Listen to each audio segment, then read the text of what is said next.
गुरु साध संगत जीओ, वाहिगुरु जी का खालसा वाहिगुरु जी की फतेह।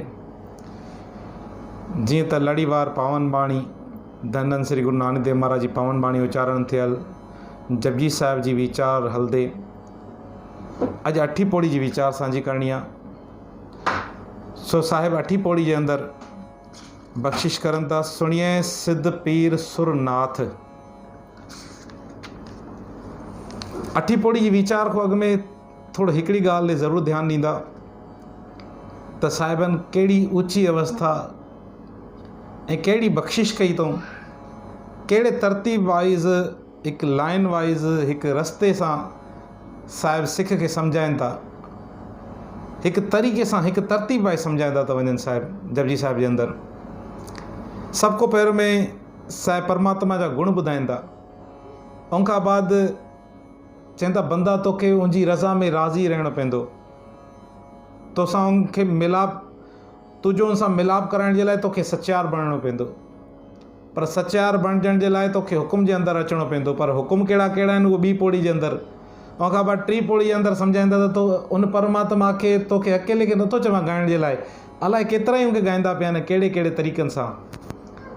उनखां बाद उन परमात्मा के बारे में ॿुधाईंदा, चवंदा जंहिं परमात्मा सां तोखे मिलणो आहे सचार थी करे, जेके परमात्मा के हुकुम के अंदर सॼी कायनात हलंदी पई आहे, जंहिंखे पूरी कायनात ॻाईंदी पई आहे, उहो परमात्मा आहे कहिड़ो उहो पंजी पौड़ी के अंदर ॿुधाइनि था। उहो थापिया न जाए, उहो मुक़ररु नथो थी सघे।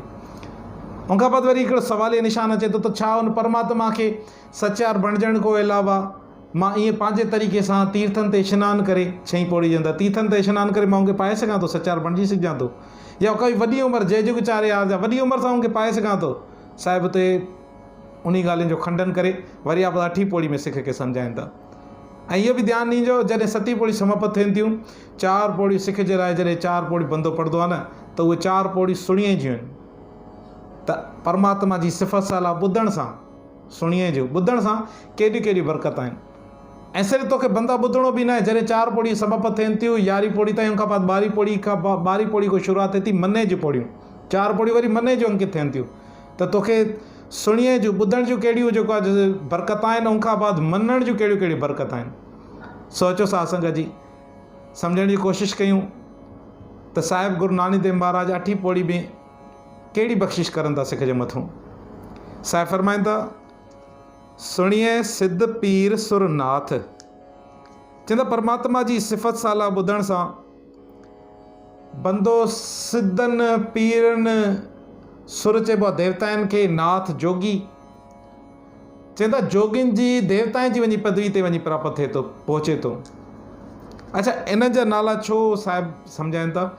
छो त पुराणे ज़माने में इहे घरों निकिरी वेंदा, जंगलनि में वेंदा हुया, जेके सिद्ध हूंदा हुया, जोगी हूंदा हुया, घरों निकिरी वेंदा, उहो सम्झंदा त परमात्मा खे पाइण जे लाइ जंगलनि में वेही करे तपस्या करणी पवंदी आहे। कई कई साल वञी करे उहो महिनत कंदा हुया, घालना कंदा हुया।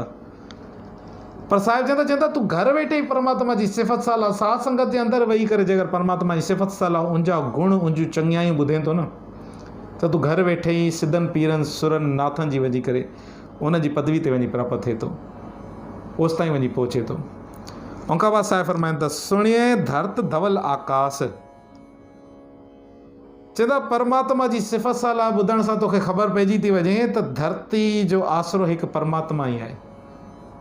छो त पुराणे ज़माने में हिकिड़ो ख़्यालु मन वेंदो हुयो त हिन धरती खे कोई बल्द, कोई सांड जले बीठो आहे पंहिंजे सिंग ते। पर साहिब इहा वीचार रखंदा, चवंदा हिन धरती जो आसरो, हिन आकाश जो आसरो परमात्मा पाण आहे, कंहिं बल्द जे बस जी ॻाल्हि न आहे, कंहिं सांड जे वस जी ॻाल्हि न आहे। सुणिए धरत धवल आकाश, हे जेकी धरती आहे, आकाश आहे, जेतिरा बि ब्रह्मांड आहिनि, परमात्मा पाण टिकाए पंहिंजे निजम सां, पंहिंजे हुकुम सां टिकाए बीठा आहिनि। उनखां बाद साहिब फरमाइनि था, चवंदा सुणिए दीप लो पाताल। जॾहिं परमात्मा जी सिफ़त सां तूं ॿुधे त तोखे यकीन थी वेंदो त परमात्मा दीप लो, हर जॻह ते दीप, हिन धरती जा वंड विरासत टुकड़ा ॿुधाए विया आहिनि। चवंदा हर जॻह ते परमात्मा वसे थो, तोखे ख़बर पइजी वेंदी। सिर्फ़ु इते ई न, पाताल में, हर लोक में, लो माना लोक, पाताल हिन धरती को हेठि मञियो वियो आहे। चवंदा हर जॻह ते उहो परमात्मा पाण ई वसे थो, जॾहिं तूं परमात्मा जी सिफ़त सां ॿुधदे उनजी बरकत सां। चवंदा सुणिए पोइ न सके काल। चवंदा पोइ तोखे कॾहिं बि मौत जो भउ पोइ न सके, तोखे मौत जो डरावो, तोखे मौत जो भउ कॾहिं बि न थींदो। तूं भय रहित थी वेंदे। सुणे पोइ न सके काल, नानक भगता सदा विगास। ऐं नानक, विगास चइबो ख़ुशी खे। ऐं नानक, परमात्मा जी सिफ़त साला करण वारनि जे भगतनि जे अंदरि हमेशह ख़ुशी हूंदी आहे। इहा असांखे ॿुधाइनि था, चवनि था ॿुधण जूं कहिड़ियूं कहिड़ियूं बख़्शिश आहिनि। नानक भगता सदा विगास, भगतनि जे अंदरि हमेशह ख़ुशी खेड़ा हूंदा आहिनि। अच्छा, छो ख़ुशी खेड़ा हूंदा आहिनि? जो कारण छा आहे? चवंदा सुणिए दुख पाप का नास। छो त उहे परमात्मा जी सिफ़त साला ॿुधंदा आहिनि, जंहिंजे ॿुधण सां दुखनि ऐं पापनि जो असांजी ज़िंदगी में हमेशह नास, ख़ात्मो थी थो वञे। सो वाहिगुरु जी का ख़ालसा, वाहिगुरु जी की फ़तेह।